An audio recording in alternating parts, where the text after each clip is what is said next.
የማይቻልልን እሱም ላንተ ጌታ ሰብስበህ አኖረን የፈጠርከን ቦታ እንደ ሰው በባህር እንደ አሳ በምድር ሆነን እንዳንቀር አምላክ ስተን ፍቅር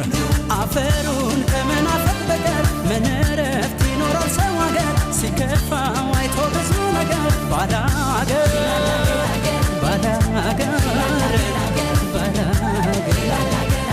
ችግሯን ጉዳቷንና ናፍቆቷን ተባኩረትናት ልጆቿን ሰብስበህም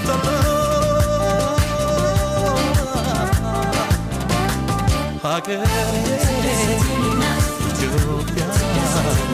ሀገሬ ኢትዮጵያ ሀገሬ ኢትዮጵያ